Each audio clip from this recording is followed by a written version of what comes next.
Blighty Boxing in association with Frank Warren and Queensbury Promotions. Very unusual experience for me here, seeing Danny Carr at the Peacock Gym.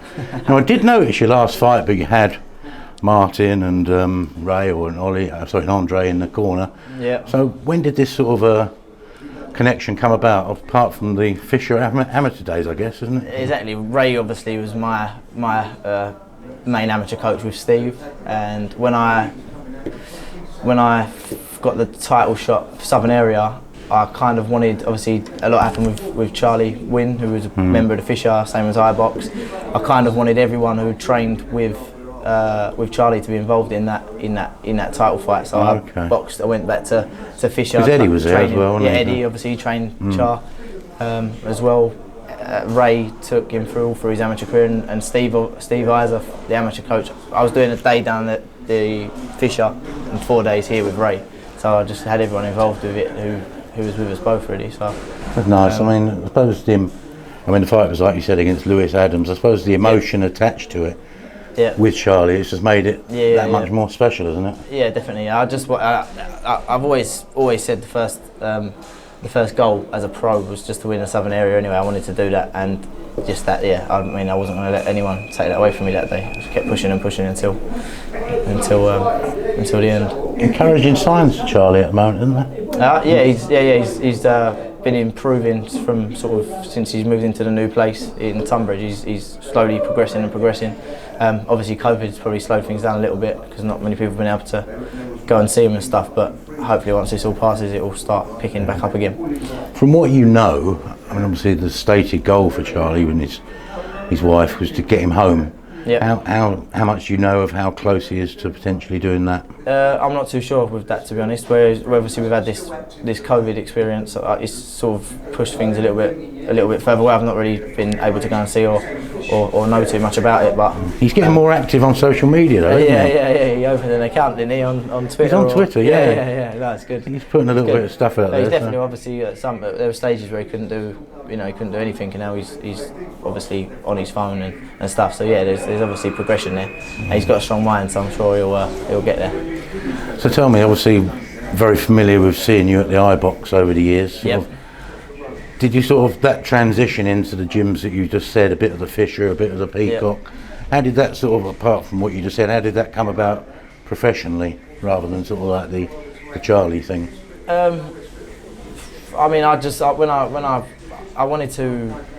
Because I started working back in the city. It was very easy for me to get here. Ray always brought the best out of me as a coach, as an amateur. He keeps on and on to me. It stresses me out, but it brings out the best in me. My anger, everything comes out when he's training me. So I just felt it was the right decision. It wasn't a hard decision to make. I left them obviously on really good terms. Still friends with everyone. Just found it easy just to come here, and I'm enjoying it. Also, obviously all the boys from the Fisher are down here as well. Denzel, Tom, Chris Burke was in the ABAs with me. Like, we got on well throughout that and stuff. So it was just an easy transition, really.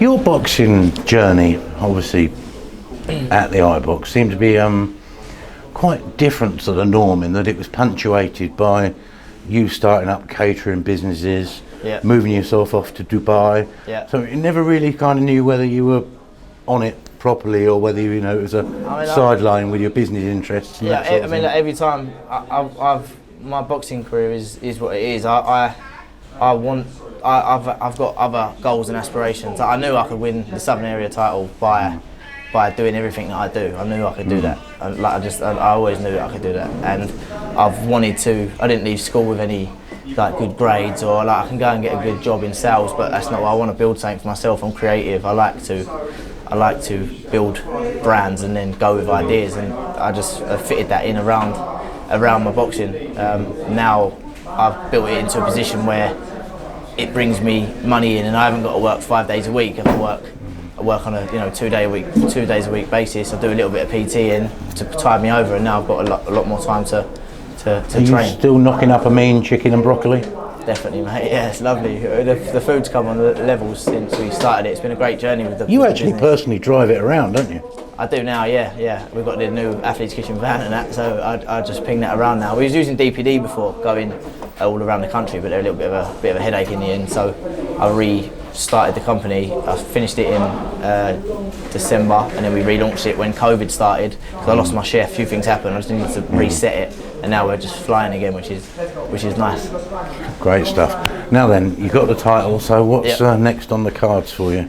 I just want more titles, to be honest. I want to start getting in some good fights. The last fight was like the sort of fight I used to have as an amateur. Everyone was on their feet, and it was the kind of fight I want to be involved in. And there's obviously, I'm moving into the higher ranks now, and there's nice fights there for me to hopefully move into. Liam Dillon and Dennis Wahome from Norfolk, they was matched for the English title. There's no reason why. I don't see why I can't get that fight. But like, one of them's ranked 40th in 40th in the rankings, and one's 17, or I'm 18. I don't understand why I'm not getting that shot, really. I'd like to fight for the English and then just move on. You said to me earlier, but you're quite like a good old tear up with the likes of Lyon, Woodstock and people like that. Just the fight that's going to be like, I know it's going to get everyone on their feet, and I've been involved in boxing at a high level throughout amateurs. And my last fight was the kind of fight I want to be involved in. So anyway, like Woodstock, Ryan Garner, yeah. Is he super feather now? Is he? Yeah. Is he? Yeah. You got like all of them kids there that I know it's going to be a good fight, isn't it? Certainly will. And so that's kind of where I'm at now. I need to be involved in these, in these fights. You got Woodstock, you got Bowen, you got all of them fighters there that I've seen as an amateur. Bowen's gone up to lightweight, hasn't he? Has he gone up to lightweight? Has he? Yeah. There is some super feathers that are absolutely massive, isn't they? He used to, as an amateur, he used to do super lightweight when he fought Chris McCongo and that, I think. So he was always a big. Just reminded me, actually, I was just about to say Danny Carr, thank you very much, but are you still DP Carr? I'm still DP Carr, I think, mate. Yeah, I need to change that. Is the other Danny Carr still fighting? Or? I wouldn't have thought so. It was a while. He was getting on a bit, wasn't he? So. Yeah. So I might get that changed now. It always sort of sounded like those local solicitors, didn't it? So. yeah. I've got a little consultancy business. It's called DP Carr. It makes you sound more intelligent than you are. Yeah. DP Carr, thank you very much. Yeah, nice one. Thank you. Cheers.